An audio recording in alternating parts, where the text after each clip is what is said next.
Hi everyone, Rikka here, and welcome to our weekly uplift from the angels. And today we're going to be talking about the difference between divine compassion and what Source God Universe's compassion is, and how to be that, how to extend that to others, versus the version of compassion that we've been taught, which is feeling bad. Okay, so what if when we feel bad for someone, when we feel their pain, when we try to process something for them, when we worry about them, when we have fear about what's going to happen and if they're going to make it and scared about their future, see how all of that is kind of like having compassion, except you notice as I talked about it, you got more and more and more contractive, right? Absolutely. So what if all of that is actually putting more energy into that dimension existing? Okay. What if all of that is putting energy into their limited world, wherever it is that the person is functioning from that you're worrying about or feeling bad for? What if it's putting more energy into that existing for them?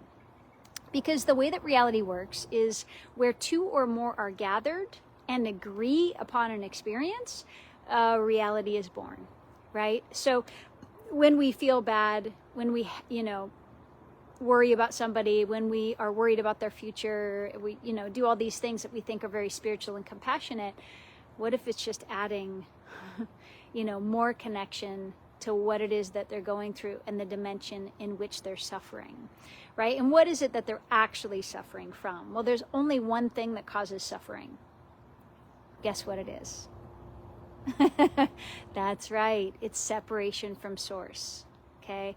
Separation from source causes all suffering, all kinds of suffering. Any suffering that you can imagine is created by separation from the source that each of us are. From the I am, the I am, you are. So go ahead and say, I now accept the truth that separation is caused, that suffering is caused by separation itself. That is what creates suffering. Good. So take a breath and breathe that in. Yeah. And how does somebody get out of separation? Well, they feel through, breathe through, and release through the three energies of separation: the fear, the anger, and the hurt.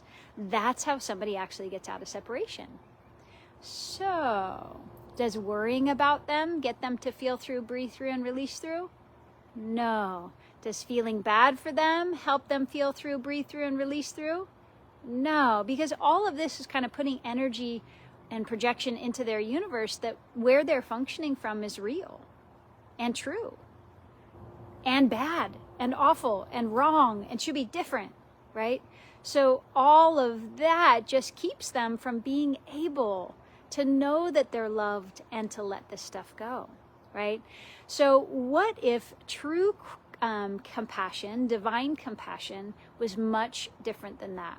So go ahead and take a breath and go ahead and say, I now invite Mother Mary to be with me. And feel your heart and Mother Mary's heart connect. That's it. And look into Mother Mary's eyes. Feel that love. Oh, go ahead and say, thank you for being here, Mother Mary. Mother Mary, would you be willing to share with me what divine compassion truly is?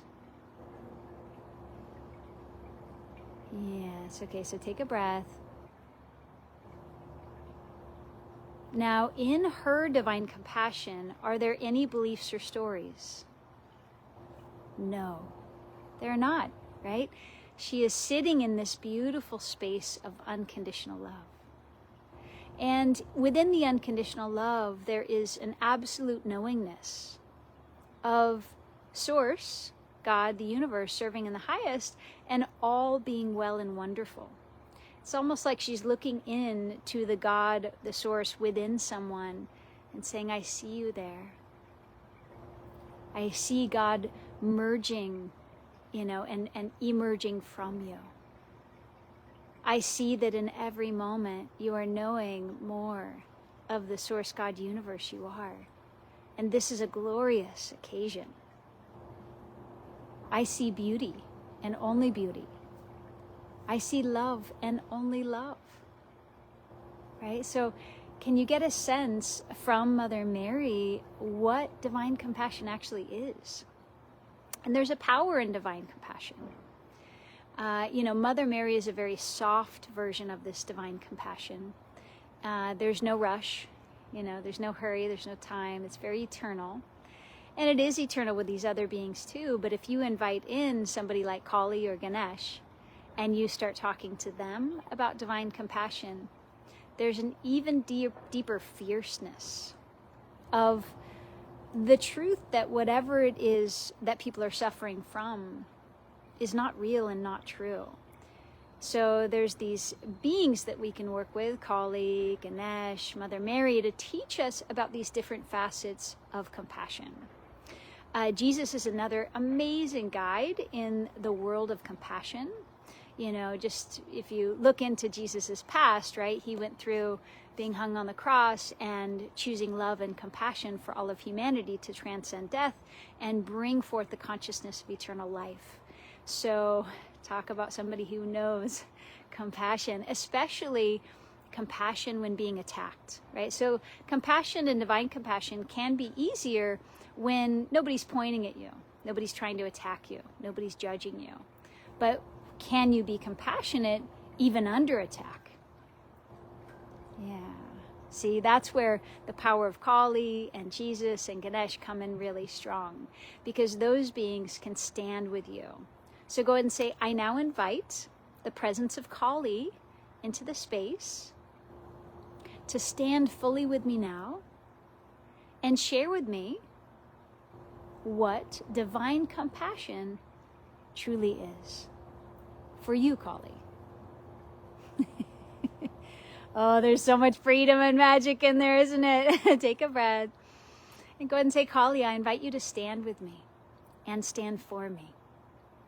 Thank you so much for this beautiful, unconditional, fierce love that you are, that is being with me, that is slaying the illusion for everyone around me. I am blessed and grateful beyond all measure.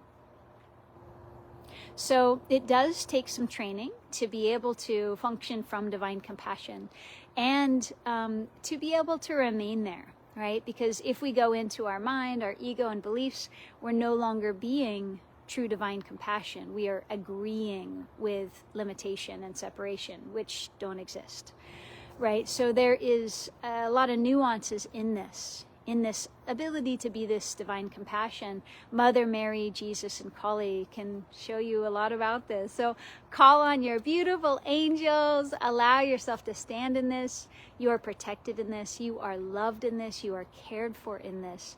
And it is a gift to humanity. And it is a gift to you. And it is a gift to the person that you are extending this divine compassion to. It frees them from the limitation of separation that they were believing in, which just isn't real or true, because each of us are already one with God, with Source, with the universe. All right, everyone. Thank you so much. What an incredible lesson today. I'll see you guys again soon. Mwah. Take care, everyone.